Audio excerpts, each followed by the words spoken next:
Hi, this is Rajesh Sharma. Layout regularisation స్కీమ్కు సంబంధించి ఇవాళ లాస్ట్ డే, అంటే మార్చి 31 నాటికి ఇది ముగుస్తుందని చెప్పింది గవర్నమెంట్. అనౌన్స్ చేసేప్పటికీ ఎన్ని లక్షల దరఖాస్తులు పెండింగ్ ఉన్నాయి? దాదాపు 25 లక్షల దరఖాస్తులు 2020 ఆగస్టులో ఆ రోజు ఆనాటి ప్రభుత్వం ఇచ్చిన ఆఫర్ మేరకు చాలా దరఖాస్తు చేసుకున్నారు. 25 లక్షలకు పైగా మంది. ఈ గవర్నమెంట్ వాటిని క్లియర్ చేయడానికి ముందుకొచ్చింది. నిజంగా ఇది మంచి పరిణామం. కానీ ఆగమేఘాల మీద వీటిని క్లియర్ చేయాలనుకోవడం, ఆ మేరకు మెకానిజాన్ని రెడీ చేయలేకపోవడం వల్ల అసలు ఇప్పటికీ ఇవాళ లాస్ట్ ఇంకొన్ని గంటల్లో ముగియబోతుంది. ఎక్స్టెన్షన్ చేస్తారా అంటే ప్రభుత్వ వర్గాల నుంచి ఎక్స్టెన్షన్ చేయరన్న ఇండికేషనే వస్తుంది. కానీ చేయాల్సిన అగత్యం ఖచ్చితంగా కనిపిస్తుంది. 25 లక్షల దరఖాస్తులు, అందరికీ మెసేజ్లు వెళ్ళిపోయాయి. మ్యాక్సిమం వెళ్ళిపోయాయి. ఒక 70-80% మెసేజ్లు వెళ్ళిపోయిన పరిస్థితి. మెసేజ్లు వెళ్ళిపోయిన వాళ్ళు కొంతమంది కట్టినా కూడా మళ్ళీ వాళ్ళకు మెసేజ్లు వెళ్తున్నాయి. ఆ కన్ఫ్యూజన్. క్లారిఫికేషన్ తీసుకుందామని అధికారుల దగ్గరికి వెళ్తే అధికారుల దగ్గర సరైన సమాధానం లేదు. 25 లక్షల దరఖాస్తులను ఒక నెల రోజులు గడువిచ్చి పూర్తి చేసుకోమనంటే ఎలా సాధ్యమందుకుందో ప్రభుత్వం తెలియదు. ఎందుకంటే ఒక నిర్ణయం తీసుకోవడం రైట్, గుడ్. నిర్ణయం తీసుకున్న తర్వాత ముందు ఆ అధికార యంత్రాంగానికి సంబంధించి పూర్తి స్థాయిలో ఒక ట్రైనింగ్ సెషన్ కండక్ట్ చేసి ఏ డౌట్తో పోయినా కూడా క్లారిఫికేషన్ రావాలి. ఏమీ లేదు అక్కడ క్లారిఫికేషన్. ఇక గడువు ముగియబోతుంది అన్న సందర్భంలో ఒక పత్రికకు ఒక టౌన్ ప్లానింగ్ అతను ఇంటర్వ్యూ ఇచ్చాడు. ఆ ఇంటర్వ్యూలో ఎన్ని దరఖాస్తులకు సంబంధించి చూస్తుంటే డౌట్స్. ఒక వ్యక్తి 2020లో దరఖాస్తు చేసినప్పుడు యజమానిగా ఉన్న వ్యక్తి ఆ తర్వాత దానిని అమ్మేశారు. అమ్మిన వ్యక్తి ఇప్పుడు పూర్తి రుసుం కట్టడానికి ముందుకు రావడం లేదు. కొన్న వ్యక్తి పూర్తి రుసుం కట్టిన తర్వాత పాత యజమాని పేరుతో ఎల్ఆర్ఎస్ ప్రొసీడింగ్ జారీ అయితే కొత్త యజమానికి ఇబ్బంది అవుతుందా? ఇది పెద్ద డౌట్ కదా. ఎందుకంటే 4-5 ఏళ్ల వ్యవధిలో చాలా మంది అమ్ముకున్నారు కదా. కొత్తగా కొన్న వ్యక్తి పూర్తి రుసుం చెల్లించిన తర్వాత మొదట్లో ఎవరి పేరుతో ఉంటే వారి పేరుతోనే అప్పుడు క్రమబద్ధీకరణ ఉత్తర్వు జారీ అయినా ఎలాంటి ఇబ్బంది ఉండదు. అదే ఉత్తర్వును ఇప్పుడున్న యజమాని చూపి భవన నిర్మాణానికి సంబంధించిన ప్రహసనాన్ని కొనసాగించుకోవచ్చు. సో ఇది చూడండి, ఇది ఒక కన్ఫ్యూజన్. దీని తర్వాత ఇంకోటి చూడండి, 2020 ఆగస్టు 26కు ముందు ఉన్న అనధికార లేఅవుట్లో ఏమైనా ప్లాట్లకు అప్పుడు రిజిస్ట్రేషన్ కాకపోతే ఇప్పుడు వాటిని అమ్ముకోవచ్చా? ఈ గడువు తేదీ నాటికి ముందు ఉన్న అనధికారుల లేఅవుట్లలో 10% ప్లాట్లు ఇప్పుడు అమ్ముకోకపోతే ఇప్పుడు వాటిని అమ్మి రిజిస్ట్రేషన్ చేసుకోవచ్చు.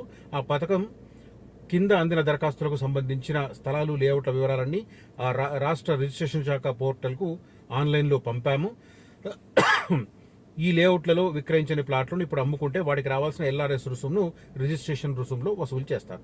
ఇది కొంత క్లారిటీ. ఇట్లా ఇన్ని డౌట్స్ పెట్టుకొని క్లారిఫికేషన్ ఇవ్వడానికి సిద్ధంగా లేరు. 25 లక్షల దరఖాస్తులు, 1-2 కాదు. ఇవాళ లాస్ట్ డేట్. పొడిగించకపోతే పరిస్థితి ఏంటి? పొడిగిస్తే ఎప్పటి వరకు పొడిగిస్తారు? ఈ సీరియస్నెస్ పోతుందా? ఇవన్నీ నడుస్తున్నాయి. మోస్ట్ ప్రాబబ్లీ వాళ్ళ ఎండింగ్ వరకు, ఇప్పుడున్న వరకు ఆ నంబర్స్ గనక క్లారిటీ తీసుకొని ఆ తర్వాత ఖచ్చితంగా దాన్ని పొడిగించాల్సిన పరిస్థితి అయితే కనిపిస్తుంది. ఎందుకంటే 25 లక్షల దరఖాస్తులు, ఇప్పటికీ కనీసం 10 లక్షల దరఖాస్తులు కూడా క్లియర్ అయినట్టుగా లేదు. ఇంకా డౌట్స్ వస్తున్నాయి. గతంలో అప్లై చేయకపోతే ఇప్పుడు పరిస్థితి ఏంటి? మళ్ళీ ఇప్పుడు అప్లై చేసిన వాళ్ళు 25 లక్షలు ఓకే, అప్లై చేయని వారికి మళ్ళీ అప్లై చేసుకునే ఛాన్స్ ఇస్తారా? అలాంటివి చాలా ఉన్నాయి మళ్ళీ. సో 25 లక్షల దరఖాస్తులను క్లియర్ చేయడం అనేది సాధ్యం కాదు. ఖచ్చితంగా 10-15 లక్షలు పెండింగ్ ఉంటాయి దరఖాస్తులు. ఆ తర్వాత ఇప్పటికీ అప్లై చేయని వాళ్ళ పరిస్థితి ఏంటి?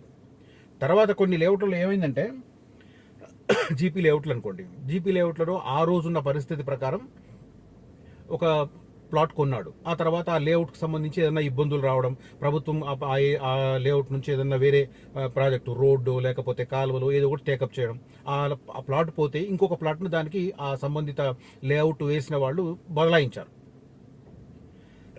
వాళ్ళ పరిస్థితి ఏంటి? ఎందుకంటే అక్కడ లేఅవుట్ కట్టిన ప్లాట్ లేదు, కాలువలోనూ రోడ్లోనూ పోయింది. ఇక్కడ అతను ఆ సంబంధిత లేఅవుట్ వేసిన వ్యక్తి ఆ సదరు కస్టమర్కు ఇంకొక ప్లాట్ రిజిస్ట్రేషన్ చేసి ఇచ్చాడు. దానికి కట్టారా లేదో తెలియదు. అంటే లేఅవుట్ చేసిన వాడు కట్టాలి, వాడు కట్టలేదనుకో ఇప్పుడు వీడి పరిస్థితి ఏంటి? ఈ యజమాని పరిస్థితి ఏంటి? ఇట్లాంటివి కోకొల్లలు సందేహాలు. ఎల్ఆర్ఎస్ అంటేనే అనుమానాలు. నాకైతే ఎన్ని కాల్స్ వస్తున్నాయో. నేను అధికారిక పర్సన్ కాదు కదా, నాకున్న పరిజ్ఞానం మేరకు నేను చెప్తాను. కానీ అది అల్టిమేట్ కాదు. ఇంపార్టెంట్ బాధ్యత ఎవరిది? ప్రభుత్వంది. ఒక స్కీమ్ అనౌన్స్ చేసినప్పుడు దానికి సంబంధించి ఉత్పన్నమయ్యే ప్రతి సమస్యకు, సందేహానికి అధికార యంత్రాంగం సమాధానం ఇచ్చే పరిస్థితిలో ఉందా లేదా? ఉండే రకంగా తయారు చేసిన తర్వాతనే ఏదైనా స్కీమ్ అనౌన్స్ చేయాలి, పర్టికులర్గా భూములకు సంబంధించి. ఎందుకంటే ప్రభుత్వం అంచనా వేయని సందేహాలు ఉత్పన్నమవుతాయి, సమస్యలు ఉత్పన్నమవుతాయి. వాటిని అడ్రస్ చేసే రకంగా అధికార యంత్రాంగం ఉండాలి. అలాంటిది ఈ లేఅవుట్ రెగ్యులేషన్ స్కీమ్లో కనిపించడం లేదు. అందుకే లాస్ట్ డే వచ్చినా కూడా ఇంకా కన్ఫ్యూజన్ కొనసాగుతుంది. ఏం చేస్తారనేది ఇంకా క్లారిటీ లేని పరిస్థితి. సో నేనైతే ఈ ఎల్ఆర్ఎస్కి సంబంధించి ప్రభుత్వం ఖచ్చితంగా ఎక్స్టెండ్ చేస్తుందనే అని అనుకుంటున్నాను. మేబీ చూద్దాం ఎండ్ ఆఫ్ ద డే ఏం జరుగుతుందనేది. ఇది ఎల్ఆర్ఎస్కి సంబంధించి కొన్ని కాల్స్ ఇస్తుంటే నాకు తెలిసిన కొన్ని సందేహాలను కూడా వ్యక్తం చేసేందుకు నేను ఈ వీడియో చేస్తున్నాను. ఈ వీడియో కంటెంట్ నచ్చితే నా వీడియోని లైక్ చేయండి, షేర్ చేయండి. ఇక ఫ్యూచర్ సిటీలో ఇన్వెస్ట్ చేయాలనుకున్న వారు అతి త్వరలోనే అక్కడ 2 ఇంపార్టెంట్ ప్లేస్లో 2 వెంచర్లు క్లోజ్ కాబోతున్నాయి.